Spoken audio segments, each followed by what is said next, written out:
Thank you very much indeed, Jane, and good afternoon to all of you. I know we've got the shortly after lunchtime session, so we're wanting to keep this upbeat and energetic.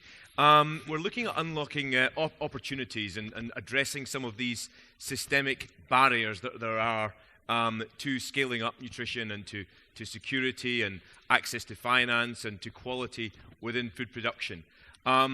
Understand this is a very, very complex issue. Understand there's many different types of organizations in the room here at the moment. So there's not going to be any simple one-size-fits-all solutions. We won't get to 3 o'clock and have the answer. But I do want to drill in quite deeply through the panel that we have into a number of issues. And I'll make sure that we have time as well to hear from you on the floor about your own experiences and to ask questions here.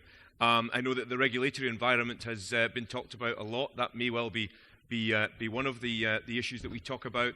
I've just been this morning as well at the Mobile for Good Summit, which is taking place across on the other side of London at Tate Modern, and the role of technology in development as an enabler has come up a lot, and I'd be interested in getting some views around that. And in general, the role of business around advocacy and the voice that we have to lobby and advocate with governance, because every country is different, every jurisdiction is different, the regulation is different. So we've got a great panel. Without further ado, I want to get in there. We're trying to make up some time here. David Crean will be speaking first. I'll just as he gets up there, and I've given the panelists all restriction on time. I think we're going to try and keep this to 7 or 8 minutes at the moment. So David, you're Global Innovation Director at Mars. You didn't know that I used to work in Mars in the mid-90s. But we didn't have a Global Innovation Director then, I may say. But actually, I'm Global Staff Officer, but it's close. Global Staff Officer, okay. Well, your time starts now. When we get to 8 minutes, the yellow card comes up when we get to 8 minutes, and then there is, in fact, one of these red cards that comes up afterwards. So if we get too late, that's one of these Amex things. So over to you, David, without further ado. So thank you very much. It's really good to be here. We very much value the relationship that we have with GAIN and this alliance. I'm going to talk really quickly and probably go at quite a rate of knots through the slides that I have. So I hope I'm not going to make you dizzy or sick, as The Hobbit apparently has done to certain people who've watched it in New Zealand. Gib was very forceful, actually. He wasn't quite as nice with me privately. He said, finish on time or else. So let me get going. Challenges facing agriculture are unlike anything that we've seen in the past. And there's the famous quote from Jason Clay, that in the next 40 years, we need to produce as much food as we have in the past 8,000. This is a stunning amount of production that we've got to enable. And yet at the same time, we can't just add nitrogen. The green revolution, the technologies that we've used up to now have kind of played out.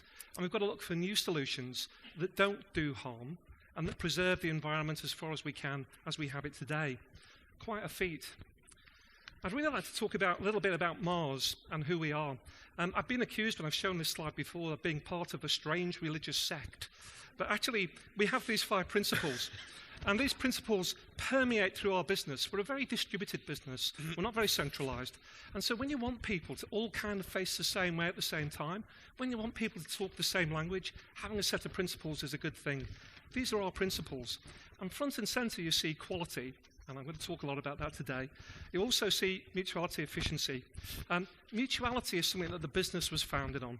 We believe that unless it's a shared benefit, unless people, everybody that we do business with, benefit, then it won't endure. And we're a family-owned business. We've been around for about 100 years. We're planning on being around another 100, hopefully, and evolving as we do.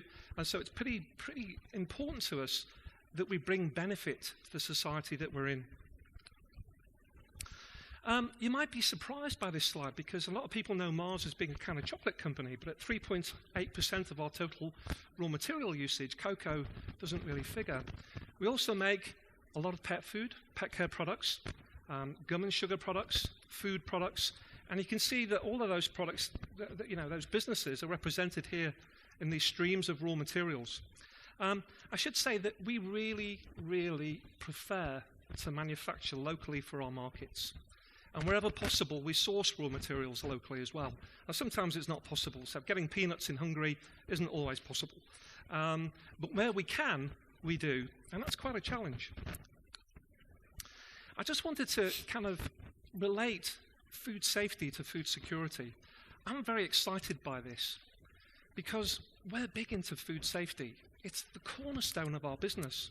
So everything we do is about protecting consumers from foodborne pathogens, harmful chemicals and toxins, commercial adulteration risks, and there's a lot of innovation in this area, you might have noticed, you've got to be quite careful. Waste, supply insecurity due to food safety issues, and we do a lot of research in this area. Now this puts us at the heart, I believe, of food security, which means Mars has at its heart food security, which I find very exciting.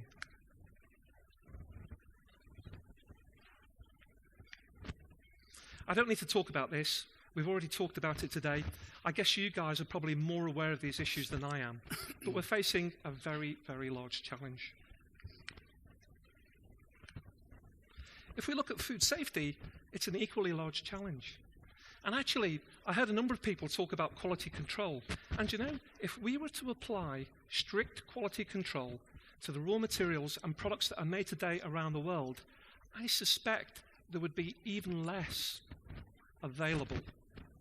Because we know in our experience that not all the products we come across, not all the raw materials that we see meet our standards. And when I say our standards, I mean basic regulatory standards for being safe. So we've got to improve that quality without creating more waste. So it's not simply about testing, and quite often when I talk to people about quality, they believe the intervention is you go, you test, you get a result, you say yes, no.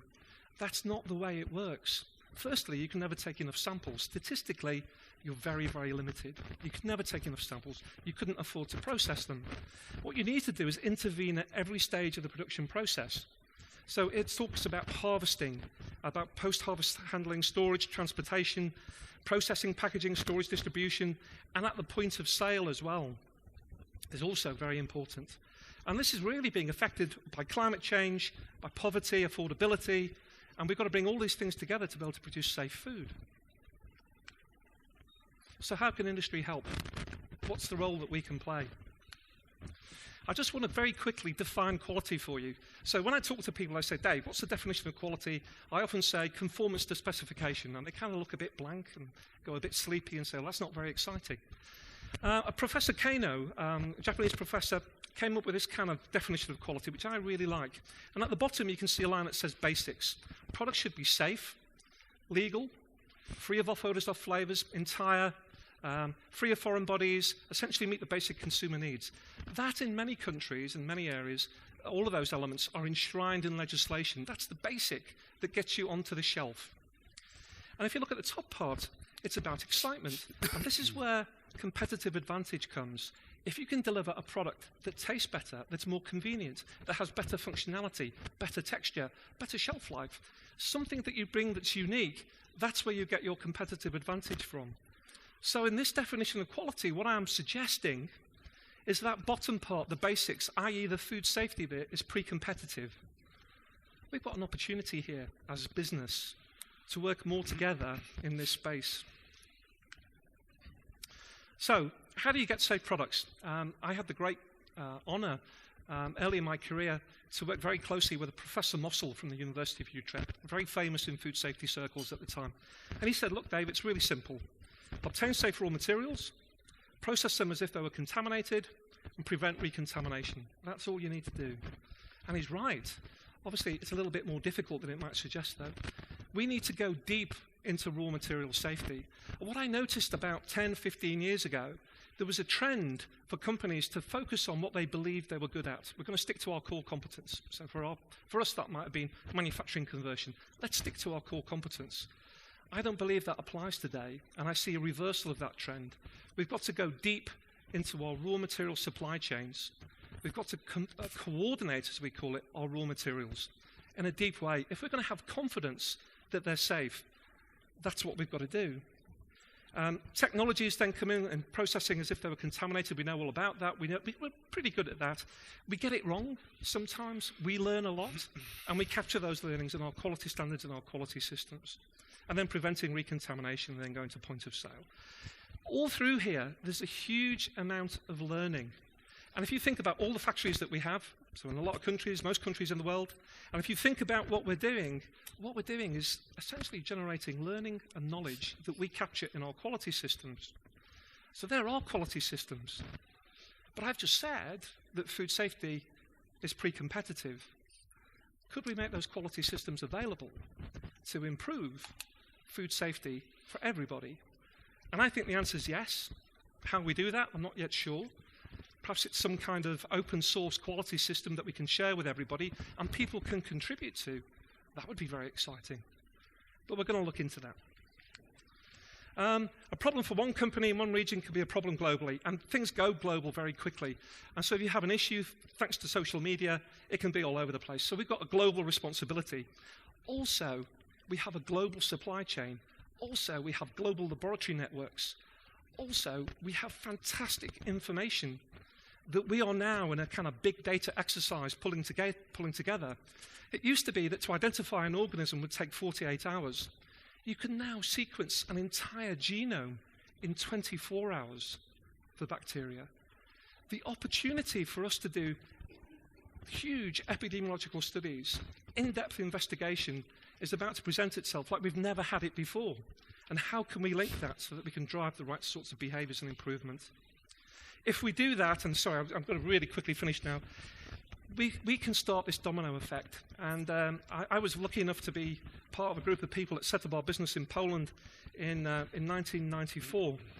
And by working locally with suppliers, and we didn't choose the best, we chose the people with the best management attitude.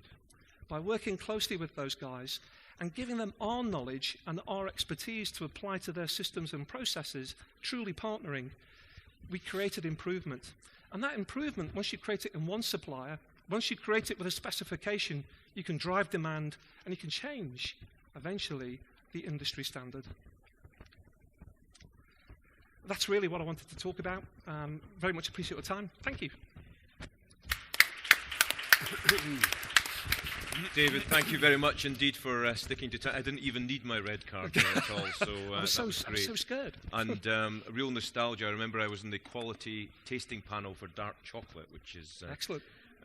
Yeah, I miss that aspect of the job. There isn't the same thing in Accenture, I have to say. But Andreas, over to you just now. Andreas, you've got bios for everyone in your pack, so we're not going into details. But I've heard Andreas speak before, and we first met when you were in fact in Gain many years ago. So very interested to hear about what you've been doing since. Over to you. Well, thanks, Gib.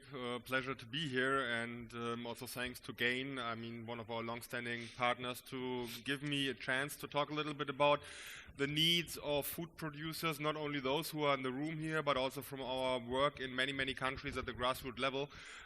What are the needs and the opportunities that can be addressed? And obviously, I won't miss the chance to talk a little bit about what BASF is doing, but we try to address those needs. So hopefully it goes hand in hand, and there's something in it which we can follow up on later on jointly. Good. A word or a slide on BASF. It's not only fairly large, the largest chemical company, but it's also highly integrated. And that's maybe the miracle of eco-efficient and cost-effective production, because there is no waste, literally. So a byproduct of one process can be a raw material for the next process. And just a year ago, sustainability was put cornerstone at BASF's strategy. Quite an achievement, since I'm witnessing this whole sustainability development over 10 years now. And you see BASF potentially not only for businesses, but also for the not-for-profits in the room, because of the wide global presence, is potentially a good multiplier to spread what really works at the country level. I'm rooted in the nutrition and health business unit, so even so by mindset, I'm maybe a CSR and partnership person. This is business with a special social purpose, I would say.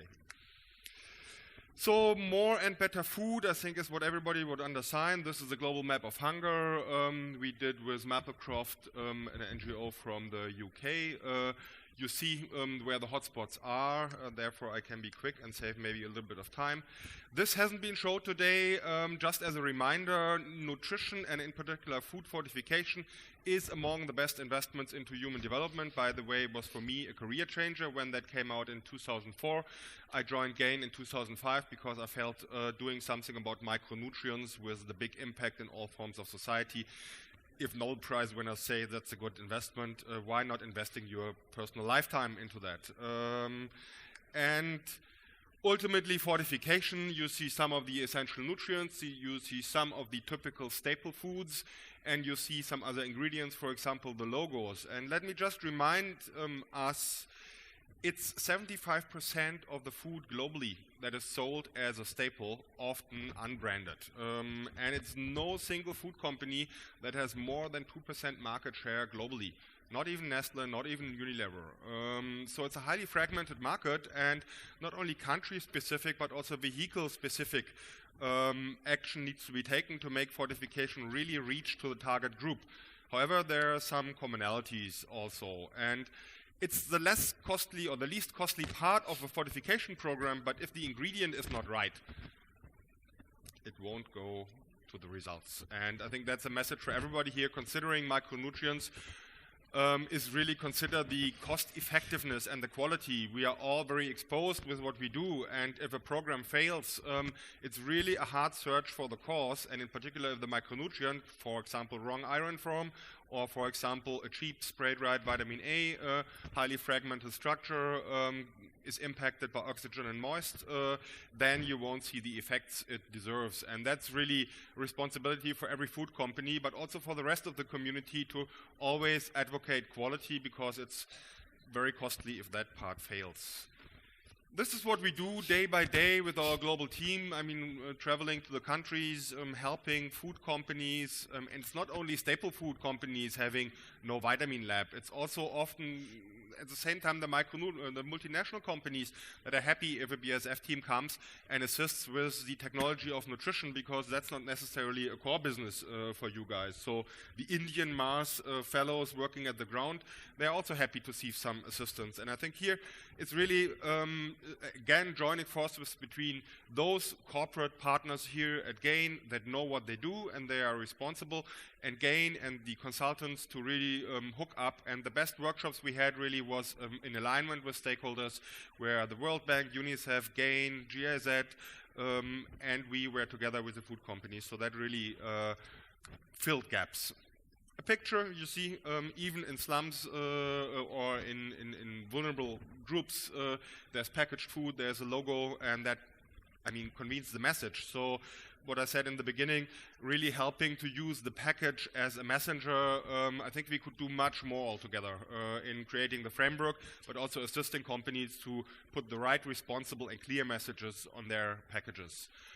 This is a very important, even so a bit busy slide, because it shows there's a certain reach you can achieve with differentiation, with market-based models, but the more the market segments, and this is just the example of oil, goes down to low income, there's even sometimes no package. So people shop flour or oil loosely at the market. There are sanitation issues, but there's also compliance issues, because there's no incentive for a company where there are several middlemen in between. A truck comes, fills a barrel of one brand. Whose oil is in there? And if it's not fortified, who to hold accountable? So one of the major partnerships we have undertaken the last years, and our contributions, was really to look into also quality control means. And you see here two basic forms to check vitamin A in staple foods.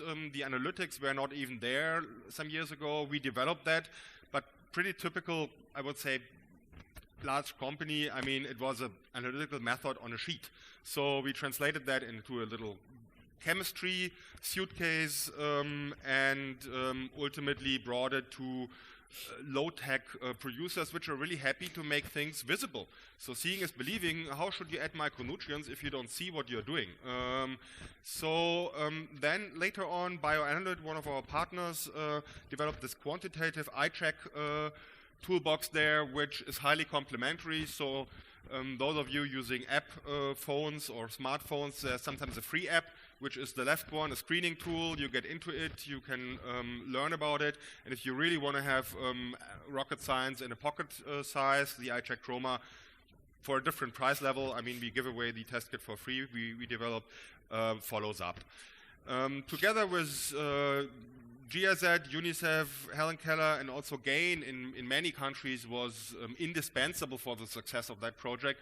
We partnered in a systemic way, and Jane and team was also compiling a case study about this SAFO project, which really helped local producers to fortify. And I think here, is still a need to cluster small and medium-sized companies, which is a cross-cutting issue, how to reach out not only to the big and medium-sized guys, but also to the small companies. And we are currently conducting models also with NGOs that help to cluster small dairies or small oil producers to be accessible for technical support, for supply, and also other forms of training.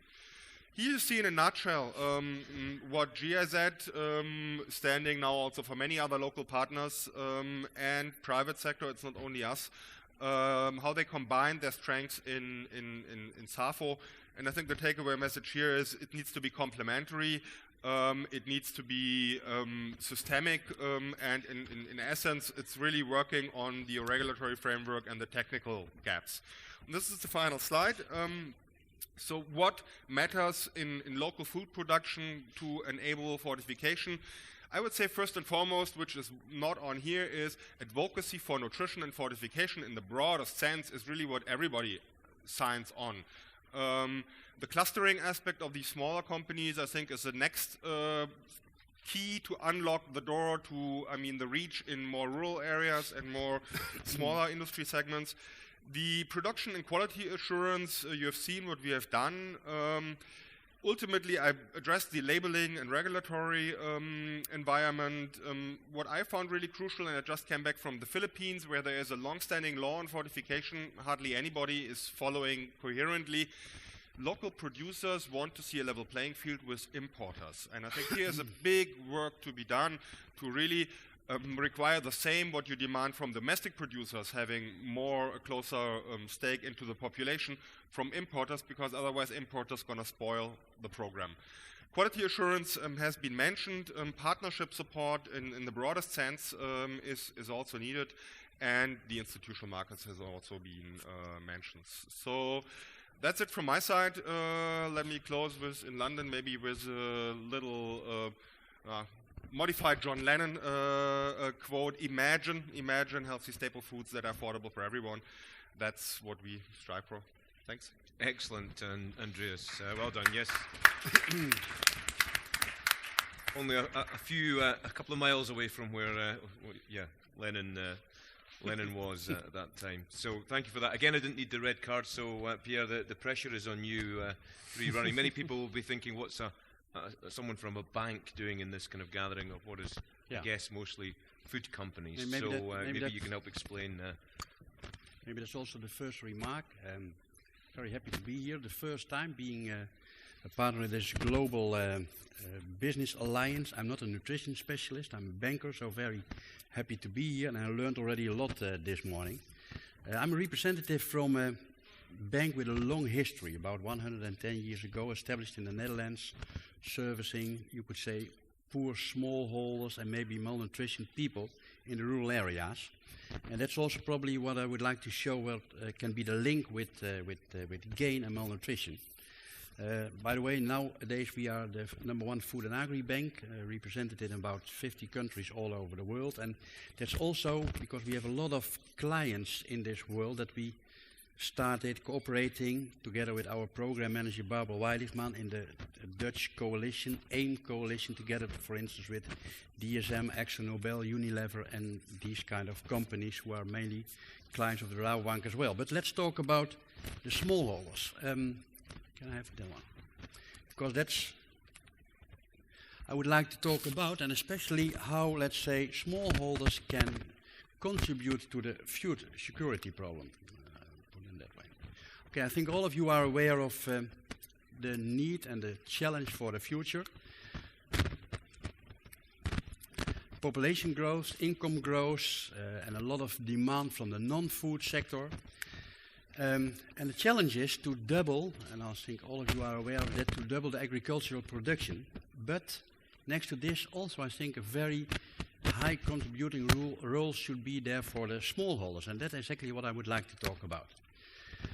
You know probably that about 525 million people all over the world are smallholders. And from those 525 million, about 85%, and I'm not talking about, let's say, their families, I'm talking about the smallholders themselves, they have less than about 2 hectares. And if you take in account, for instance, the bigger ones, even 97% has less than 10 hectares. So we are not talking only about, let's say, the big size farmers in Brazil or whatever countries you could like to mention. Okay.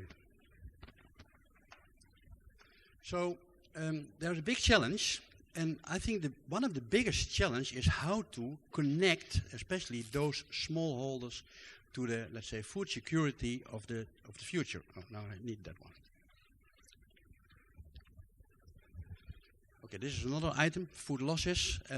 So, taking into account all these challenges for the future, I very often wonder who is going to solve this problem. The government, because we can talk a lot about the government, the private sector, we saw some representative over here as well, maybe knowledge institutes, a lot of representatives over here as well, NGOs. I think at the end there's only one solution. Sorry. It should be them, but including especially those small farm holders, and I think, coming from my background, them working together in a cooperative way. And I think I'm not alone in this vision. I think also the year 2012, as you might know, was declared as the International Year of the Co-ops. So that was also the reason for us as Rabobank that we thought in 2012 about, let's say, what's happening around the world and what is, let's say, the role or what should be the key for smallholders in those value chain. So we made a study, you can find it on the internet, the role of those farm holders, and there are 2 things I think I would like to mention. First of all, it should not be some kind of a product-driven approach, but it should be seen from the value chain approach, from, let's say, the advantages for the consumer. So it's the other way of thinking around. A lot of, let's say, farmer cooperatives already at this moment are thinking, let's say, what they can produce instead of what the market needs. And another thing, we also discovered that especially those farmer organizations and those small farm holders organizations can take a role, can play a role in every step, not let's say in the last 2 steps because that's retail business, but as cooperatives can organize themselves in, let's say, the chain, in the elements of the chain. But there are a lot of challenges to overcome. For instance, if you talk about size, if you talk about smallholders, let's say one single smallholder can't overcome, for instance, the question of transaction cost, or can't overcome, let's say, the volume or what is needed by the market. So therefore, we also said we are going a little bit more in depth and see what the role of those cooperatives can be and how to see what are the opportunities and the difficulties those cooperatives face. And we... Okay, I'm not going to explain this because there are a lot of different types of cooperatives. These are what we discovered are the main determinants regarding, let's say, the cooperative business. So it starts, for instance, with scale and scope. It has to do with sustainability. It has to do with knowledge of, let's say, the market, knowledge of the products. It has to do with financial ability. It has to do with internal governance. It has to do with the political and legal environment. And also, let's say, the connection with, let's say, the members, those thousands, 10,000, and all those elements we take in account if we support all these kind of cooperatives. So there are, and you can read it, some few, let's say, key success factors in these studies, which we would like to elaborate a little bit on, but maybe we can put that in the discussion afterwards. The Rabobank in itself supports in a lot of ways all these, let's say, agricultural business all over the world in threefold, I would say. Let's say the top, maybe the 2% of the big international companies are served by our Rabobank International, let's say mainstream banking business. The medium-sized emerging farmers are served by, for instance, so this is Rabobank International.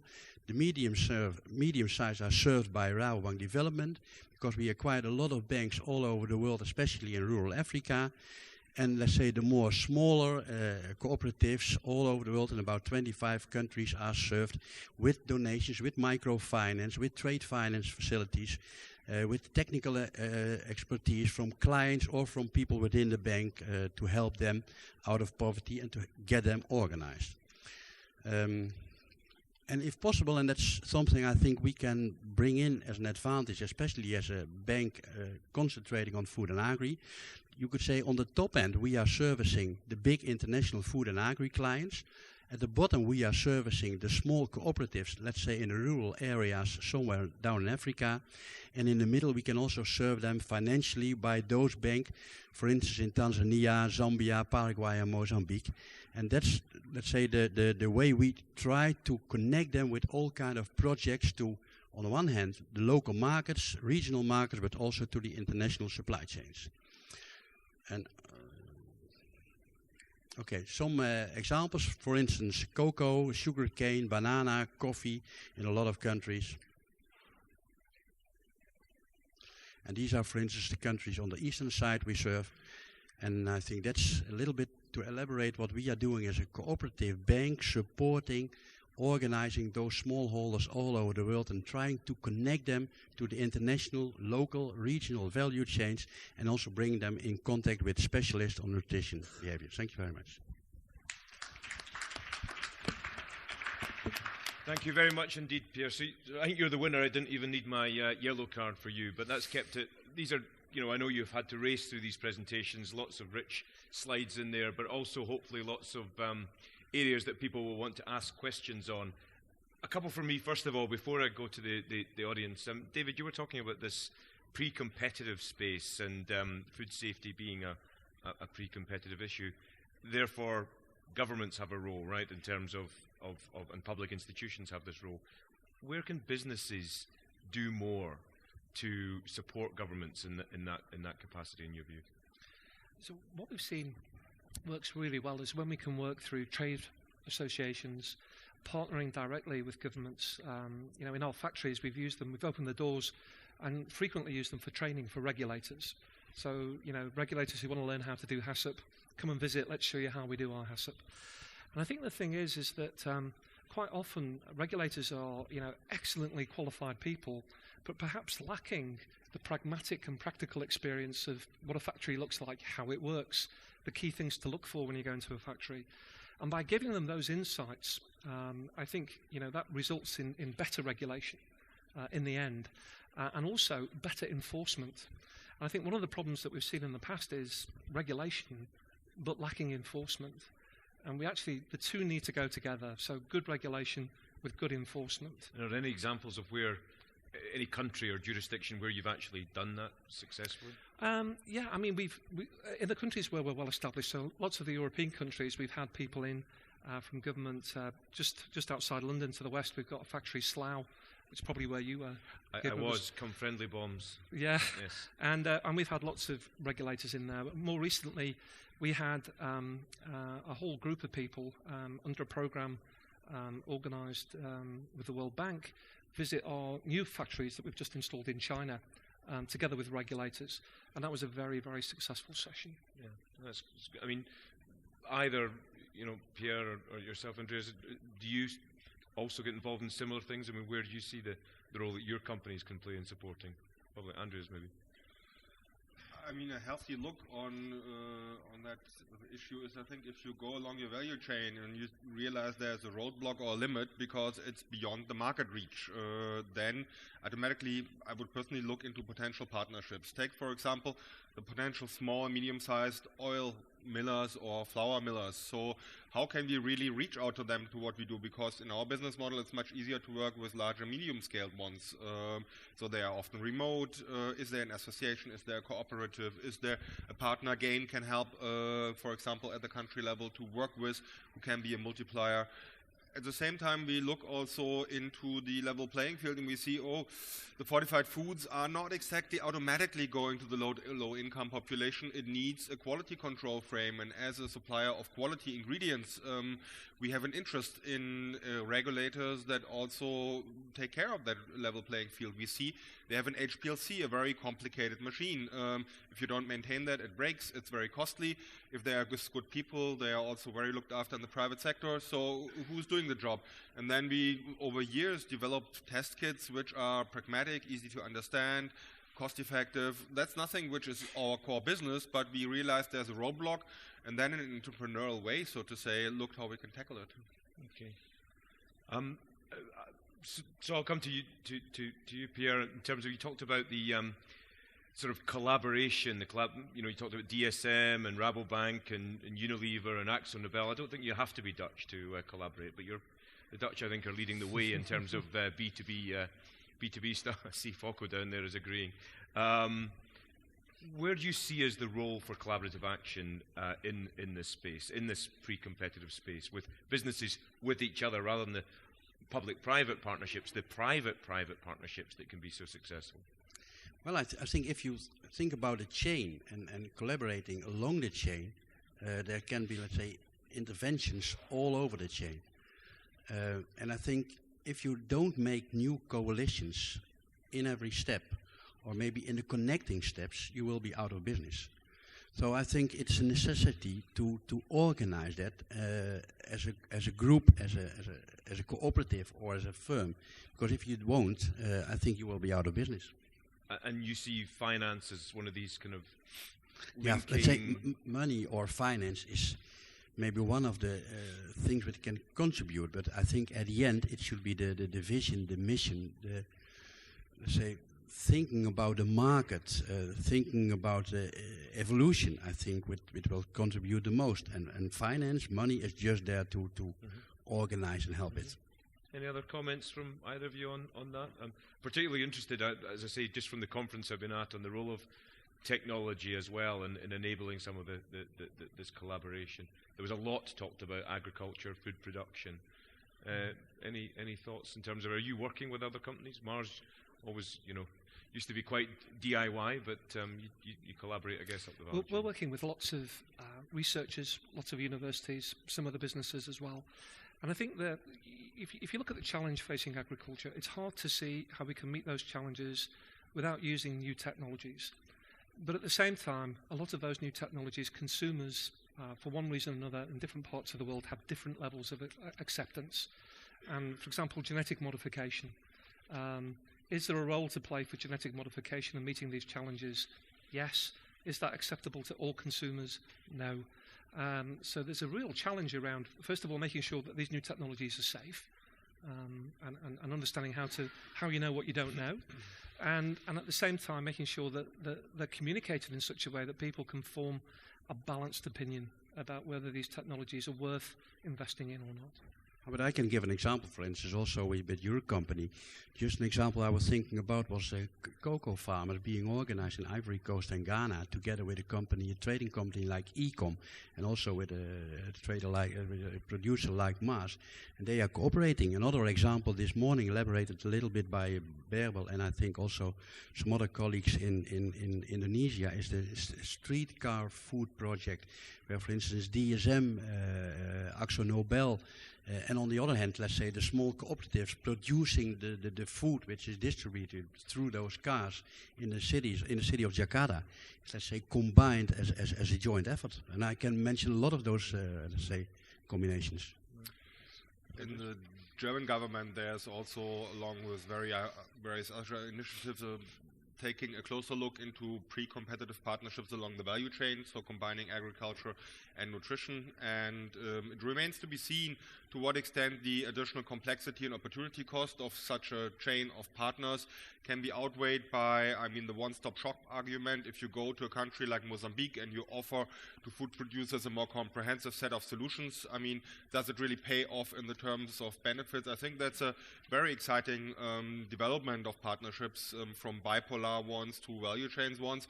but it remains to be seen where companies are jointly acting, so it needs to be well defined where there is the pre-competitive space or the one-stop solution space, and who where defines companies split up.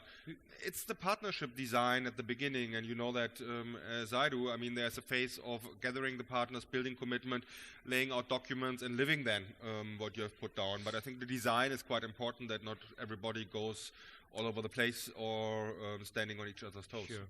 Okay, so yeah. But I think the main remark should be that we are not going to design it. I think at the end of the day, the consumer, the market will design it. And I think the companies working together along the chain, they should listen very carefully what they say the market, what the demand, connected with a lot of nutrition items, for instance, is going to deliver. Okay, I'll be interested whether people have any comments on that, and whether the market does decide, given this comment that somebody had said around the 2% of, no company has more than 2% of all these staples.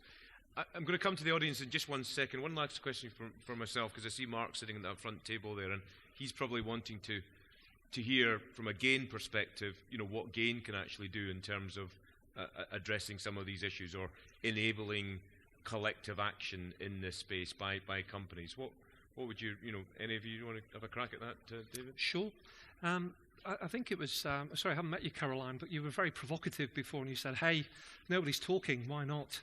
And I think providing this type of forum is very helpful. Also being a thinking partner, being able to go to somebody like GAIN and say, hey, we're thinking about doing this, what's your perspective, I think is incredibly valuable. I think as well, just creating the networks, and I think potential in the future is to take that further and to look at how you get involved in the delivery of some of the things that we're talking about in such a way that it helps the transparency and helps the credibility. Okay, that's useful. All right. Request of GAIN? Maybe just one wish. I would love to encourage GAIN now at the 10th birthday to really have the patience and the endurance with the large-scale country programs, where often 90% of the work is done, but still it's only 50% of the useful coverage achieved, to go the last mile and really deepen that model also towards small and medium-sized enterprises and work with those who are active in there, because I think we need joint forces to really walk the last mile, which is often the most expensive and difficult one. Okay, stay the course. Good advice. Yeah. I'm not cooperating that long with GAIN, and I'm very happy, let's say, with our cooperation up till now. So also in the project we defined, on the other hand, I would like to make a remark, but I made that remark already before. I worked a lot with NGOs, and sometimes I think they are not very much oriented towards the market and supporting really, let's say, the farmer or the small farmer or the nutrition or the business needs, just thinking about themselves. But I'm very happy to say I think that's not an idea I get from GAIN. I'm not sure you class yourself as an NGO. You're probably a bit of a hybrid, much more into the market-based solutions and working with business. But I don't know if there's any NGOs in the audience. Why don't I go out to the audience just now? Thanks, Pierre. Just take a couple as mics around. I'm happy to take questions, or if it's a short statement or contribution that you want to make, I'm happy. No long speeches, though. So any hands, if anybody's, yes, there's one here. I'm going to take 2 or 3 if we have them at a time, so that there's a bit of a mix. One here. Was there another hand went up over here? You can take this mic. Yeah, certainly. You can do this. I'll let you ask your question first of all, sir, and then we'll take any others. Yes, please. Yeah, thank you very much. My question is directed to Pierre about banking. Banking in Tanzania. Actually, this is the least favored by any bank. You mentioned about the example you have in Tanzania, but actually the banks are not quite happy to support the small-scale farmers because they don't have the collaterals to present. And these are the very people who really needs to be improved nutritionally. I don't know what you see as the solution to this type of problems. Do you want to, now you have your microphone taken back, I'll go the go-between. Well, other questions, be thinking about them, but that's a very direct question to you. Yeah, it's about the NMB, the National Microfinance Bank from Tanzania. I think Rabobank has about 45% stake in that bank. I think they have about 200 outlets all over the country, so that's one. And I think they are servicing also the rural areas. They are also servicing, let's say really the bottom of the pyramid, but that's where the Rabobank Foundation in this case comes in, because we trained, I think already at the moment, 500 SACCOs all over Tanzania with an institute called the Rabobank NMB Foundation, and we are connecting them if possible, because you are not talking about the small farmholders themselves, but we are connecting them as a SACCO to, for instance, the NMB Bank in Tanzania. Yeah. That's good. There's a question down, that answered your question okay? Yep. Question down here, and show me any other hands if there are some. Yes, please. Thanks. Good afternoon. Thanks to all the panellists. My name's Mags Gaynor, and I work for Irish Aid, for the Irish government. And I guess I'm coming back to this question of whether the market can drive or whether consumers can drive the market. And I'm just interested in the pre-competitive space, in the role of businesses in increasing awareness among people. I do think you need an informed demand. And I used to work in hand washing, where there was quite a lot of work by different soap companies just to promote hand washing, not necessarily their product, but the concept of hand washing to increase the consumption of soap. And therefore, there was a win-win in most cases. And I just really think that it's an area of work that's critical in nutrition, particularly in the 1,000 days. Okay. So I'll take that question, and there's another one here, Foco here. I met recently I'll make a little of a plug, the Global Social Mission Director was the title for a Unilever soap brand, which I won't mention. So we maybe need some equivalent thing in nutrition, perhaps. Foco? Yeah, Foco Wintjes from DSM. Looking at the topic that we have at hand here, I think it maybe not even a question so much, but much more an invitation. I think that if we talk about quality, and again here, if we look at the panel, we're doing it far too fragmented.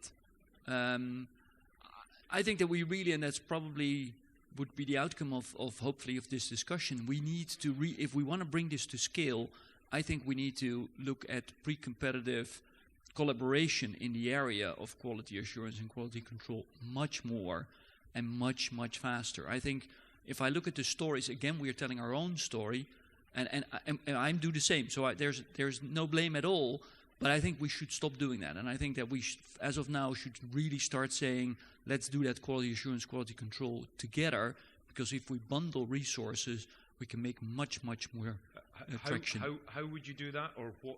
Well, simple. I'm talking to one of the other large food companies, for instance. Everybody has their own labs. Everybody has their own infrastructure. And that infrastructure is not competitive at all. So it's really, I think it's even a cost saving if we would do it much better.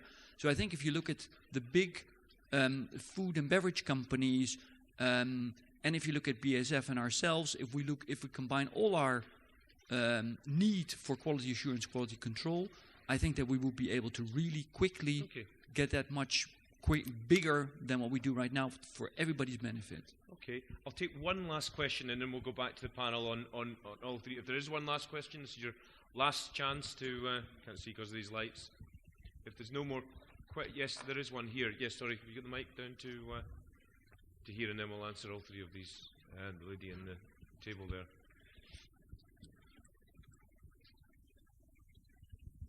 Thank you. Sila Sain from UK Department for International Development.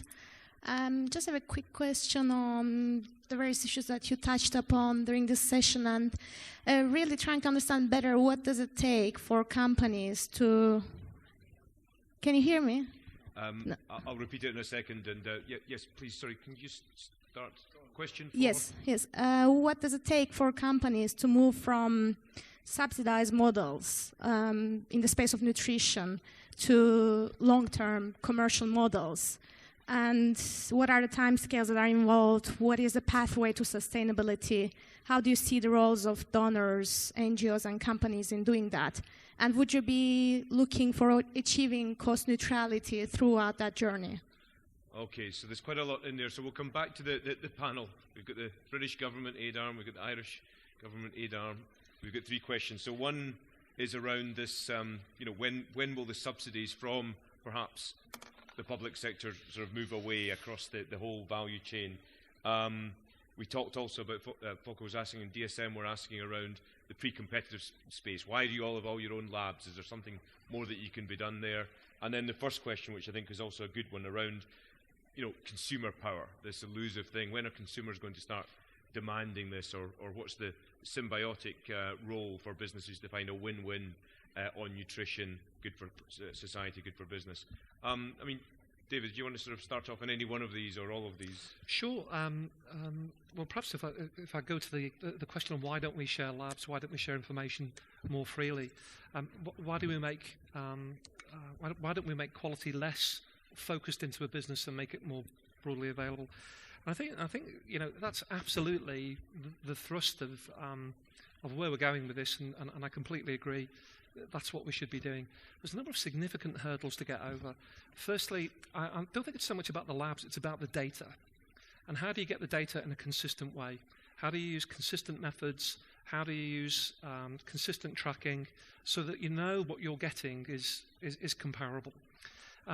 Within that, there's issues around legal issues, for example. So if you're reporting on the performance of a supplier and you're giving a negative report on the performance of a supplier, that's quite a big deal from a legal point of view. And right now, those kind of discussions are handled between the customer and the supplier. And if you make it much broader, it becomes much more impactful potentially. And I think we've got to find ways in which we can handle those sorts of conversations. As well, I think, opening it up not only to industry but to regulators, because regulators are collecting lots of data already.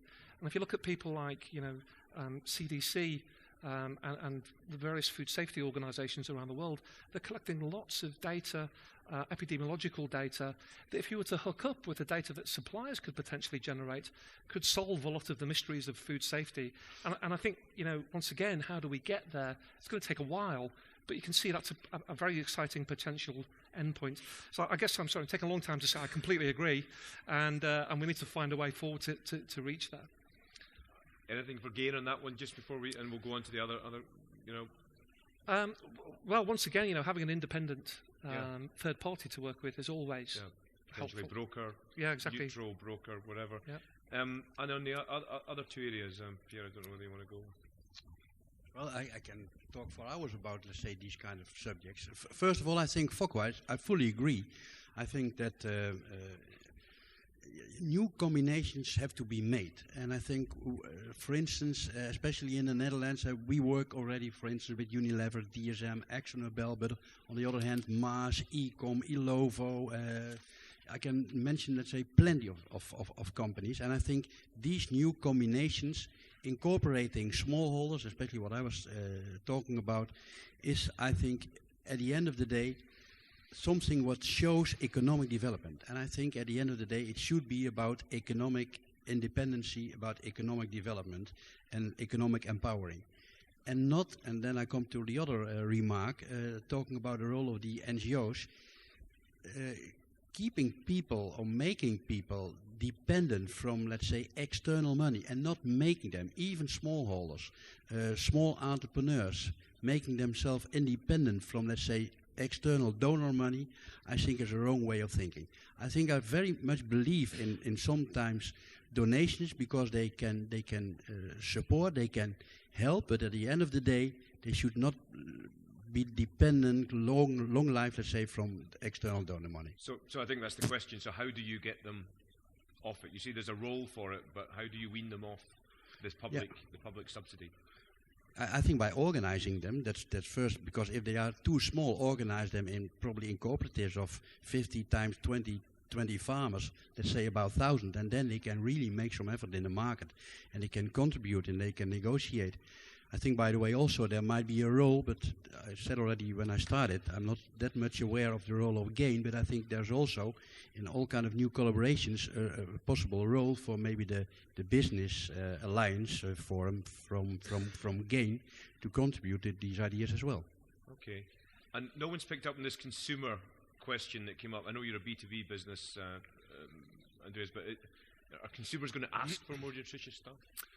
Yeah, I was about to say something on, let's say, the interface between the production and consumption, and we worked in really many countries, and we're very close to the producers that sell to the consumer. And what we always hear again and again, and that also relates to your question, is what is the good thing to invest in? It's exactly the interface between the producers, their products, their market frameworks, and the consumer. And I think that needs to be really nicely concerted and well designed. So when there is health claims, there's legislation. When I talk infrastructure, in particular in that area, it's national fortification alliances. They are widely underfunded, understaffed also. It's a logo, it's quality control. And those are all pre-competitive areas that concern food companies, ingredient companies, stakeholders. I think donors really should invest in that area in a very harmonized and strategic way to get those infrastructure pieces done, that producers that want to bring across the message, they do it in a harmonized way, in a sound way, not only for one ingredient or one food vehicle, but for fortification as such, or even broader for nutrition as such. And I think then infrastructure alone, also cooperatives, don't deliver. You need to plug in the right partners, and you here in the room have a lot of partners that can work with this infrastructure once it is put to the table and needs are identified. And I think then hands-on partnerships really still play very much a role, and GAIN has a vast experience in doing that. And also, we from BASF are very open to all of you coming to me after the session and say, listen, Andreas, I have an idea, I want to do this and that, or I've heard about that opportunity, and we are very willing to respond to that, even beyond business rationales. Okay. So I'm conscious of time, folks. We started a bit late, and I'm going to make up a little bit of time. Just as I hand back to Jane, then I suppose I'll give you each the sort of closing quick remark. I see people on their Blackberries or Twitter and tweeting and things like that. So maybe a 140-character quick last succinct statement in terms of a plea, a request for gain, a statement, what's going to make the difference here. So I'm going to go to Pierre first of all, because I've been picking on David first the whole time. Very quick statement from each of you, and then we'll close. I would say to GAIN, keep an eye on the market and try to connect and partners who can contribute to the malnutrition and food security problems of the near future, and there's a big role for GAIN to play. Excellent. Got that tweeted? Next one. Andreas. I think connecting for the success in terms of the fortification programs is really what GAIN should do at the country level, and with a strong focus on the local food producers, including the multi-domestic ones, that really make the difference at the ground, and connect the multi-domestic partners here with their expertise to make a difference. I think with the variety and depth of stakeholders that businesses have, there's an unprecedented need for transparency through all our operations. And those operations are going to become more and more vertically integrated, and that transparency is going to be essential. Transparency across the vertically integrated value chains. Well, thank you all very much to you, David, Andreas, Pierre. Round of applause for some great presentations. Thank you.